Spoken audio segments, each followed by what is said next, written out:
नमस्कार। आप सुन रहे हैं द बॉलीवुड रेडियो और मैं हूं आपके साथ आकाश।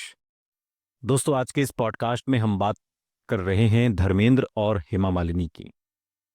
शादी के सालों बाद एक इंटरव्यू में धर्मेंद्र ने हेमा मालिनी को लेकर खुलकर बात की और उसी पॉडकास्ट को निचोड़कर हम आपके लिए ये किस्सा लाए हैं। तो बॉलीवुड की जिस सुपरहिट आइकॉनिक जोड़ी की बात हो रही है, उनके करियर को बनाने और संवारने में या उन्हें अभिनय में लाने का श्रेय कहीं ना कहीं उन दोनों की मांओं को जाता है। हीरो की मां उनकी सबसे बड़ी सपोर्टर थीं, यानी धर्मेंद्र की मां। तो हीरोइन यानी हेमा मालिनी की मां ताउम्र उनकी मैनेजर रहीं। जब दोनों सितारे पहली बार 1970 में फिल्म के सेट पर मिले तो सिर्फ पर्दे पर नहीं, उनकी जिंदगी में भी एक जादू हो गया। दोनों सितारे मेकर्स की पसंदीदा ऑन स्क्रीन जोड़ी बन गए। उन्होंने साथ में करीब 31 फिल्में की, जो अपने आप में एक रिकॉर्ड है।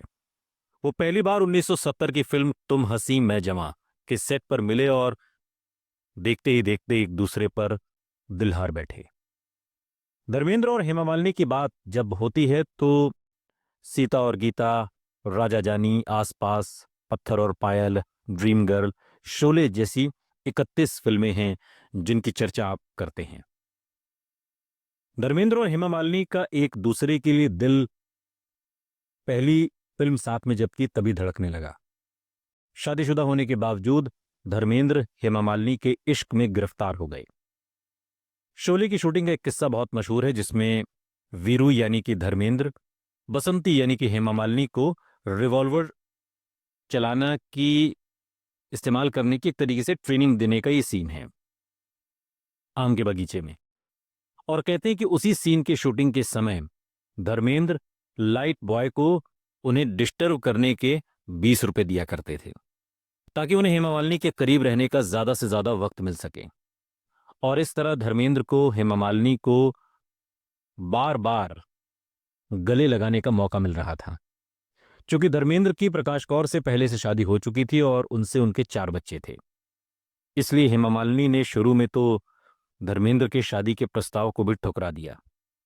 हालांकि बाद में वो प्यार में इतनी मजबूर हुई कि फिर दोनों ने चुपचाप धर्म बदलकर शादी कर ली। धर्मेंद्र ने मुस्लिम रीति रिवाजों से हेमा मालिनी से दूसरी शादी की। हेमा मालिनी के प्यार में पड़ने से पहले धर्मेंद्र का नाम टॉप हीरोइन मीना कुमारी और सायरा बानो के साथ भी जुड़ा। कहते हैं कि 60 के दशक में धर्मेंद्र के करियर को आकार देने में मीना कुमारी का बहुत बड़ा रोल था। मीना कुमारी दिल ही दिल में धर्मेंद्र को चाहने लगी थी, लेकिन सालों बाद दिए अपने एक इंटरव्यू में धर्मेंद्र कहते हैं, मैं सिर्फ उनकी रेस्पेक्ट करता था। वो बहुत सीनियर थीं, बहुत काबिल थीं, मैं तो कुछ भी नहीं। साल 2011 में धर्मेंद्र ने एक इंटरव्यू दिया और उस इंटरव्यू में धर्मेंद्र ने खुलकर हेमा मालिनी पर बात की। और हेमा मालिनी पर बात करते हुए धर्मेंद्र कहते हैं कि हमारा साथ बहुत ही खूबसूरत रहा है। हमने साथ में कई फिल्में की और कई हिट्स भी दी। हमें सबसे पसंदीदा ऑन स्क्रीन जोड़ी में से एक माना जाता था। हमारी केमिस्ट्री कमाल की रही और हम एक दूसरे को बहुत अच्छे से कंपीट करते हैं। मुझे हमेशा उनके साथ काम करने में मजा आया, आनंद आया। वो बहुत खूबसूरत महिला हैं, जिन्हें मैं जानता हूं वो बहुत केयरिंग भी हैं और मैं हेमा मालिनी का बहुत सम्मान करता हूं, बहुत प्यार करता हूं। ये बातें साल 2011 में एक इंटरव्यू के दौरान धर्मेंद्र ने कही थी हेमा मालिनी को लेकर। धर्मेंद्र एकमात्र एक्टर हैं जिन्होंने 1987 में लगातार 7 सुपरहिट फिल्में दी और उन्हें साल 2012 में पद्म भूषण अवार्ड से सम्मानित किया गया। 1997 में उन्हें film fair life time achievement award से भी सम्मानित किया गया। धर्मेंद्र ने अपने करियर में ढेरों फिल्में की, लेकिन कभी भी उन्हें आज तक कोई नेशनल अवार्ड नहीं मिला। नेशनल अवार्ड धर्मेंद्र की काबिलियत को परिभाषित नहीं कर सकता। धर्मेंद्र ने जो 300 फिल्में की, एक से बढ़कर एक फिल्में की, अपने अभिनय की छाप छोड़ी और जो उनका पूरा कार्यकाल रहा इस इंडस्ट्री के दौरान, वो हमेशा याद किया जाएगा, हमेशा सराहा जाएगा। सुनते रहिए द बॉलीवुड रेडियो, सुनता है सारा इंडिया।